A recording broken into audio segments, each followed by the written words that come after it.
Hello नमस्कार. घरच्या घरी कंपोस्ट कसे तयार करायचे. कंपोस्ट बिन जो आहे तो आपली कलरची बादली घ्यायची, त्याला सगळे छिद्र करायचे खालून वरून, हवा पास व्हावी म्हणून. 20 लिटरची करा, 10 लिटरची करा, किंवा मग आपल्याकडे माठ असेल तर त्याहून चांगलं. मी दाखवतो. हा माठ आहे. माठाला सुद्धा छिद्र पूर्ण पाडले. जुना माठ असला तरी चालतो. एक्सेस पाणी झालेलं पूर्ण खाली जातं. माठातही करू शकता, बकेटमध्येही करू शकता. आता आपण बकेटामध्ये काय काय टाकायचं आणि कसं टाकायचं आपण ते पाहूत. सर्वप्रथम जे आहे नारळाच्या शेंड्या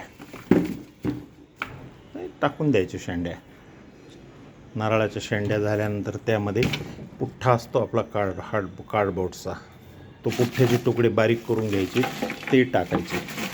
ते सुद्धा यूजमध्ये येतात, नाही तर आपण फेकून देतो पार्सल आलेलं. फक्त त्याच्यावरची जी चिकटपट्टी आहे ती आपल्याला काढून टाकावं लागेल, कारण प्लास्टिक जिरत नाही. त्याच्यानंतर थोडा झाडाचा पालापाचोळा, कोणत्याही झाडाचा, ओला असो वाळला असो. वाळला असेल तर लवकर होईल. हे ओला आहे माझ्याकडे आणि वाळला पण आहे, तोही दाखवतो.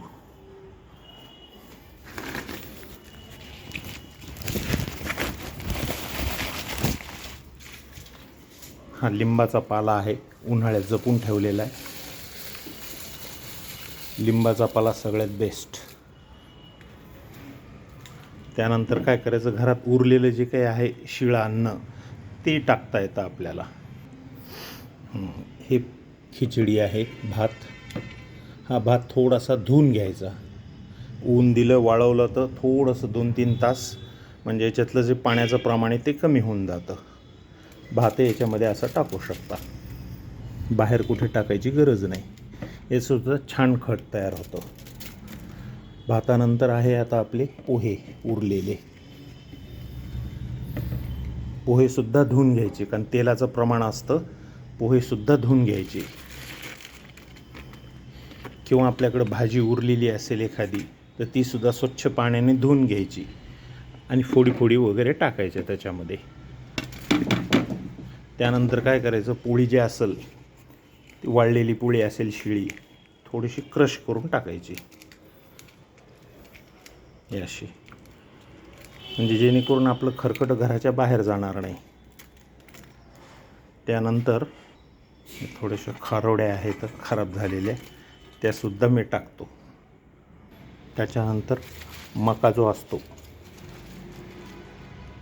भुट्टा, तो सुद्धा आपण टाकू शकतो. त्याची पानं काढलेली.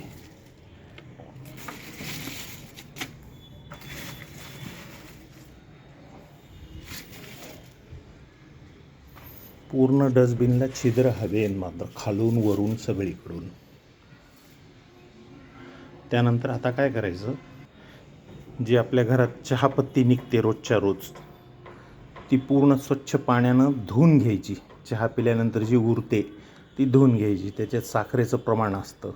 तशीच जर टाकली तर मुंग्या होतील डस्टबिनला. त्याकरिता स्वच्छ धुवून घ्यायची. जमलं तर वाळवली थोडीशी तर खूपच छान, पण धुवून घेणं जरुरी आहे.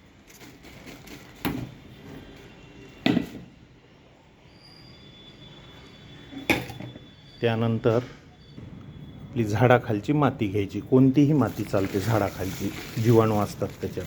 कारण कंपोस्ट कुजवण्याकरता मातीची फार आवश्यकता आहे. 2-3 थराला माती टाकणं जरुरी आहे थोडी.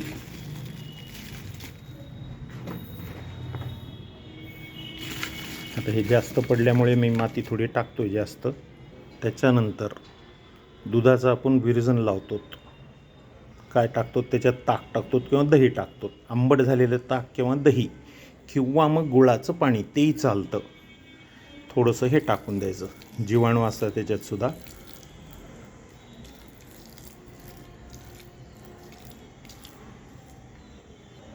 त्यानंतर आपलं जे आहे कंपोस्ट बिन, तर सावलीत वर ठेवायचं आहे, उन्हात ठेवायचं नाही. उन्हात ठेवलं तर लगेच ड्राय होतं. आणि जर कंपोस्टमध्ये जर का ओलं झालं, आळ्या झाल्या आळ्या झाल्या तर घाबरण्यासारखं काही कारण नाही. आळ्या जीवाणू असतात त्या कुजवण्याकरताच असतात आळ्या. तर त्यासाठी जास्त जर पाणी झालं तर त्यासाठी आपल्याला रद्दी पेपर जो आहे तोही टाकता येतो. हा पेपरचा रद्दी पेपर त्यानं पाणी शोषून घेतं, ते टाकू शकता एखादा थर. दुसऱ्या दिवशी मग पुन्हा त्याच्यात किचन वेस्टचा भाजीपाला वगैरे तेही टाकू शकता. पण ताक एकदा टाकलेले काही गरज नाही, त्याच्यानंतर पाणीसुद्धा टाकायची गरज नाही. 8 ते 10 दिवसानंतर हलवीत राहायचं. बकेट पूर्ण भरली, बकेट भरल्यानंतर तशीच एका साईडला ठेवून द्यायची. मग पुन्हा दुसरी बकेट घ्यायची किंवा माठ घ्यायचा. ठीक आहे.